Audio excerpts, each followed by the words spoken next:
Every time I do one of these themed months, I always come across a pleasant surprise that I didn't see coming. And this month, it was definitely Holes. This is a movie I remember a lot of people were talking about when they saw the trailers because I guess it was based on a popular book. But then when it was released, it just sort of came and went and nobody talked about it anymore. So I didn't really know what to expect out of it, nor had any idea what it was about. But thankfully, I found this was a very enjoyable, very smart, and very well-acted movie.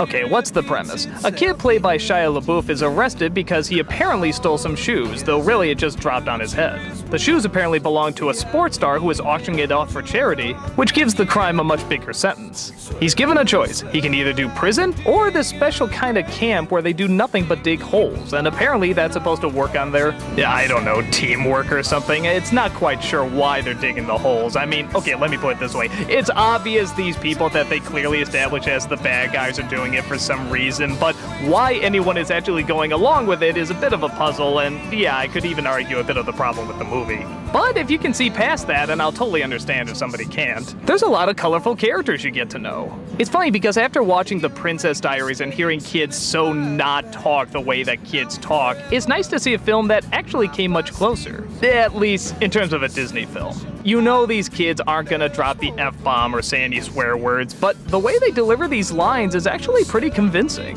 It actually reminded me a lot of Goonies. There's sort of this real talk to the way they say everything. Much of the movie is just focusing on the connections that Shia LaBeouf makes with the other boys, which is really kind of refreshing. That's not to say there's not another story going on, in that there is of course a reason that they are digging for the holes, and they keep cutting back and forth in between these other stories and flashbacks.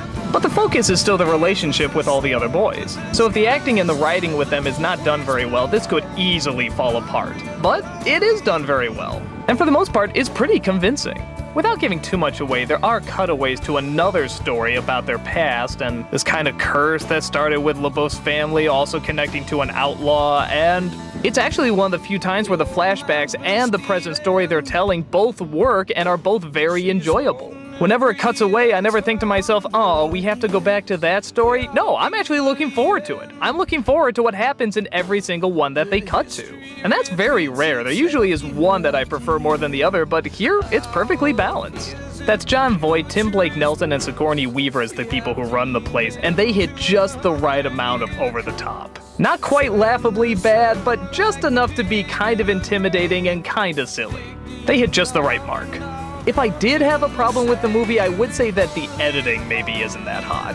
Like I said, there's a lot of cutaways in this film, and whenever it does cut away, it sort of happens out of nowhere and they don't really segue. As the film progresses on, you get used to it, but yeah, it is kind of distracting, especially at the beginning. I will admit, when the film began, I was also really worried when I saw his father, played by Henry Winkler, who's working on some sort of formula that can make it so that feet don't stink anymore. Yeah, I was thinking to myself, are we really doing this kind of movie? But it's really quick, and the focus isn't on that. They're in it for a very short time.